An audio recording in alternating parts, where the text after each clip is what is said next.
Hello viewers, this is BlueEyedSaiyan back at you with yet another character deck profile, and today I'm going to be talking to you about my modified Seto Kaiba deck. Without further ado, let's get straight to it. Alright, so just like my other character deck, the Yugi Moto deck that I posted probably back in April, I believe, it follows the same 40 card standard format where you have 20 monsters, 10 spells, 10 traps. I just like to keep the deck balanced, just kind of even it out a little, so there isn't overabundance, or there isn't too much of an overabundance or over reliability on monsters, traps, or even spells. Alright, so we'll start out with the monsters themselves. So, of course, since this is a Seto deck, we have 3 Blue Eyes White Dragons. Original style, of course, because fuck all those newer ones. Just not the same. So we got 1, 2, 3. Next up we have Kaiser Glider. Luster Dragon number 2. And that'll do it for the tribute monsters. Vorse Raider. Another staple card of a Kaiba deck. Just in my opinion, of course. Vorse Raider's fucking awesome. Luster Dragon. Another good 4-star normal monster. Slate Warrior. 2 Kaiser Seahorses. I'll actually explain a little later in the video why I did that. Amongst other things, of course. X-Head Cannon, Y Dragon Head, and top it all off, whoops, Z Metal Tank.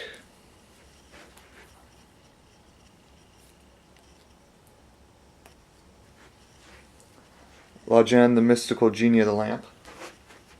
Alternate artwork, of course, because this artwork looks way more badass than the original. My humble opinion, of course.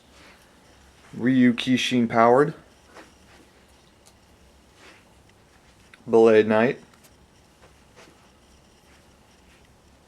Blizzard Dragon. Mirage Dragon. Pitch Black Warwolf. And Death's Feral Imp. So of course these 3 cards naturally weren't in Kaiba's deck, so yeah, I did. That was the 4 monster modifications I made to his deck. Alright, so next on to spells. So we have Polymerization. Just to fuse the 3 Blue Eyes into Blue Eyes Ultimate, just for the hell of it, and if you're that lucky, really. Soul Release. Dark Core.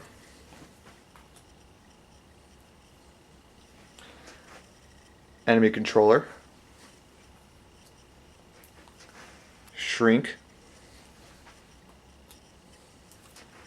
Burden of the Mighty. Card Trader. Cost Down. Pot of Greed. And Monster Reborn. So for the spells, I just added these 2 right over here. Alright, so for the traps, I have 2-dimensional prisons. My additions, of course. Ring of Destruction. Another awesome Kaiba card. 2 negate attacks. One of them, of course, was my personal addition. Dragon's Rage. Return from the Different Dimension. Infamous card right here. Crush Card Virus. And my last 2 additions, 2 Dark Bribes. And to top this awesome deck off, I have two fusions. Blue Eyes Ultimate Dragon and XYZ Dragon Cannon.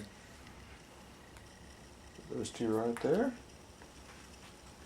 Alright, so as you can see, I've made about 11 different cards I added to his deck. Just that would either help it out, or, well, of course they're there to help it out. But just to help it out, strengthen it in general. Just play into some of the other themes I was going with, support other strategies that just make it truly a Kaiba deck. So what I focused on, of course, let me just zoom in there a little for you. Looks nice. Is the first main strategy I focused on was to have high attack to overpower opponent's monsters and basically to crush their defense. You can see that with, of course, the 3 Blue Eyes White Dragons, Kaiser Glider, Luster Dragon number 2, and most of the monsters in general. Especially, that's why I added Mirage Dragon and Pitch Black Warwolf, because 1600 attack is awesome. Mirage Dragon is a dragon to add along with all the dragons themselves. Pitch Black Warwolf, another beast word add in there, he looks badass. You also have Dragon's Rage and Burn of the for pierce damage if they start playing defense. Also, Burn of the Mighty to just weaken the opponent's monsters even more. And of course, Mirage Dragon, Pitch Black Warwolf shut down the traps during the battle phase, so you basically go to town. They're at your mercy. Also, I threw a couple Dark Bribes in there just because that's reliable trap spell negation. And it also gives your opponent a card, but that's alright. That's fine. Alright, so another strategy was to use the combo of Shrink and Crush Card Virus, since that's also a classic, in order to disrupt the opponent's strategy and just cripple them to my advantage. I did feel sort of guilty putting Crush Card in, but I mean, you really can't have a Seto deck without including the card. I mean, it's a classic combo. You have to include it in there. Plus, I mean, I only run 5 dark monsters, and the probability of doing like a dark monster, Shrink, and Crush Card's kind of low. I haven't tested this deck out yet since I just completed it today. Got all the necessary components in the mail. Just finished it off, but I really have to do some test duels against this. Probably against my modified Yugi deck. That'd actually be pretty interesting. Modified Seto versus modified Yugi. See what happens there. I'll let you guys know further on that. Anyways, there's also the third strategy of removing from play my opponent's monsters. I like to say remove from play. Banishing just sounds kind of stupid. Removing from play my opponent's monsters as well as my own, so that I can bring my monsters back later to overwhelm them. Also goes with the whole XYZ remove from play theme. That's why I have Soul Release. You can do a nice combo of Soul Release plus Return from a Different Dimension or whatever. Also, I include 2-dimensional prisons in there and took out, I think it was the Matter Transporter card. I know that like you remove from play one of your monsters for a turn, bring them back, but that was kind of stupid to me because they could still attack your life points directly. So it made more sense just to get rid of the problem by removing it from play. Hence the 2-dimensional prisons. Also, I like remove from play strategies, one of my personal favorites. Alright, and the fourth strategy that I'm employing with this is so I can easily summon the Blue Eyes White Dragons through alternative means. So that's why I have 2 Kaiser Seahorses in there, because one is okay, but you really want to up the chances to get Blue Eyes out even easier, so it makes sense to put 2 in there. So I did that, and there's also Cost Down, another one of my favorite Seto cards, so I threw that in there as well. Overall, when I was creating this deck, started working on it about a week ago once I found my old Blue Eyes cards and said, you know, why the fuck not? Let's make this deck. I was analyzing it because as you guys know, I like to build a character deck. Usually just based off something. I based this off Battle City Arc and just went with it and modified it further. And of course gave my own spin to it so it can actually be playable, winnable, and enjoyable just in general, not too cheap. Even though it has like only 4 forbidden cards in there, so it's not too bad. But when I was analyzing it, I did come across some of his weaknesses. First off, as you can see, my 4-star dragons are a bit more are also modified. That's why I put Blizzard Dragon and Mirage Dragon in, because in all honesty, fuck Cave Dragon, fuck Hoi Zanryu, fuck Spirit Ryu, and fuck, let's see, Cave, Spirit, I'm sorry, it's a little late at night for me. Spirit Cave, Hoi Zanryu, yeah, and Spirit Ryu. I believe those are the three, or the, God, I cannot count tonight.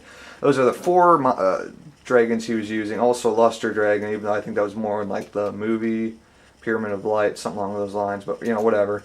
I did not care for those monsters 10 years ago, or those dragons 10 years ago, and I still do not care for them now. So I decided, fuck those guys, get them the fuck out of the deck. Let's actually put some useful dragons in there to play on the whole dragon theme he's got going. So I have 8 dragons all lined up, so I thought that was a fair amount in there.